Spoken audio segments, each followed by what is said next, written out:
Welcome back to another installment of the Dollar Bells. Today's episode is...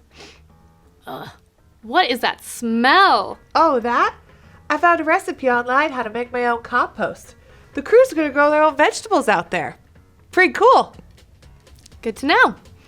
So obviously that means this episode is about growing your own garden and what that means to you financially. Like any good researchers, we'll start with the why. It saves you money. Growing a garden has the potential to save you hundreds on your grocery budget. But this potential depends on the cost involved in growing your crops, so do your homework. Or you could end up with some really pricey tomatoes. According to pennyhoarder.com, an average-sized garden could create a cornucopia of savings, up to $500 a year in groceries. That's what we call a return on investment. So what's an average-sized garden? According to the National Gardeners Association, the average-sized garden is about 600 square feet in the U.S. Yep, but you don't necessarily need that much space. You can have a smaller garden and plant high-yield crops like tomatoes, onions, and leaf lettuce. Less efficient crops include Brussels sprouts, celery, and pumpkins. But if you love them, you don't have to skip them. Don't forget about your vertical space too. You can use posts and fencing to allow climbing plants. Popular ones include pole beans, tomatoes, and snow peas. Also, you may not have to tear up your backyard to plant a garden.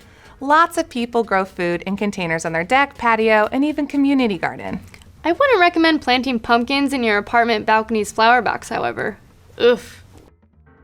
Keep a record. Don't forget to take notes when you garden. Planning is essential. Tracking what did or didn't work when you planted and how much you harvested will make you smarter and help you decide what you plant from year to year. You also get to grow the stuff you love to eat. What you got there, Bailey?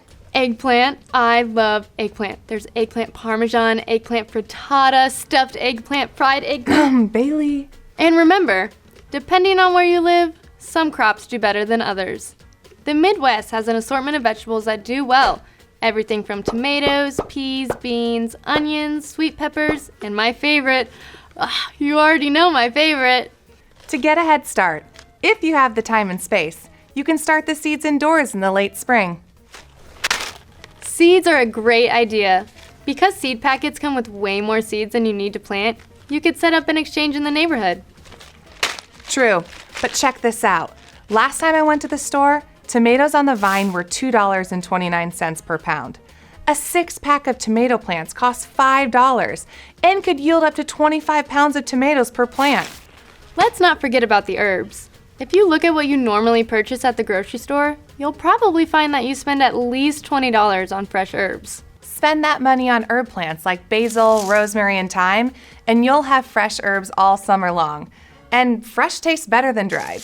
While saving money can be one of the main benefits of growing a garden, there are also the benefits of relaxation, a little fitness, and the satisfaction that you're eating and spending smarter. So Bailey, any last advice we should tell our viewers? Remember to start small. Like many things, gardening takes practice. Limit yourself to just a few types of vegetables the first year. And when you become more confident in your abilities, you can increase the size of your garden. Hey, that sounds a lot like investing.